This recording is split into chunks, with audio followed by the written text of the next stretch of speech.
to them. Yeah, Germany sold weapons, but what I mean is if there's countries like attacking Syria and then all these refugees are running, you're so diverted by the news of all these refugees running, you forget who's attacking Syria. Right? It's a total diversion. Why go getting bombed in one place to starving to death in another? Why not just stay where you are and get it over with? And it's a shame because I can't speak very good Arabic. Well, pretty much nothing. But some of them are actually quite very well educated. They could easily do a job here. There was one guy I met. His name was Aziz. Super nice guy.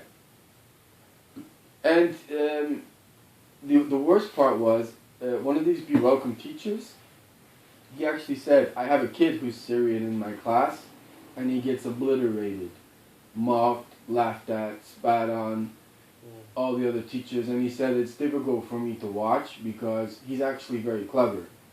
And what they'll do is they'll give him like an extra 5 minutes because they say, are you slow?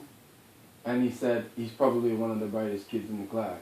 And then he's like, I have to watch my job, but this kid is like 10, 12 years old and he's getting shit. And he's actually very clever.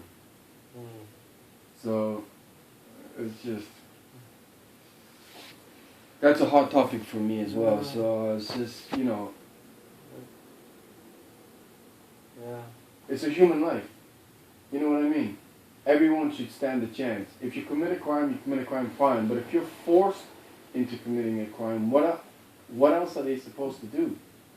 You have to live somehow. I knew a lot of them, they were like, oh, I want to do this, I want to do that. The thing that shocked me the most was when Rene, when he worked in Frankfurt, said, it's written in German law. They're not allowed to get a job. And I said, so what are they supposed to do? And the guy who worked in the refugee system said, in all honesty, I don't know what they're supposed to do. I don't even know why they come here. He said it was actually extremely depressing. He said he hated his job. I said, why? Was it dealing with the refugees? He said, no, it was dealing with the German people who were how they were dealing with the refugees. And I was like, I thought he was going to say I fucking hate the refugees. He didn't say that. He said, I actually quite like the refugees, but it was the way they were being treated, it was depressing. And it's just brutal.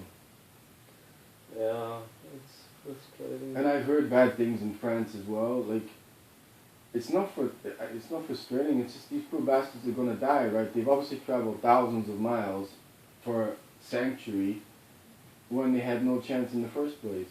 That Kosovo thing shocked me. If you're here 20 years, you must have done something. You must know the language. You must have to be sent back. Why would you have to go back?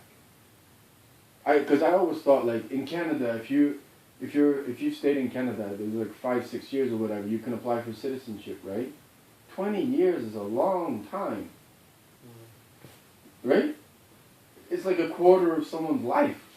Yeah, it is. To be sent back, I know what's going on with the Syria stuff, but that Kosovo thing totally shocked me. So it's like almost preordained that these people just don't stand a chance.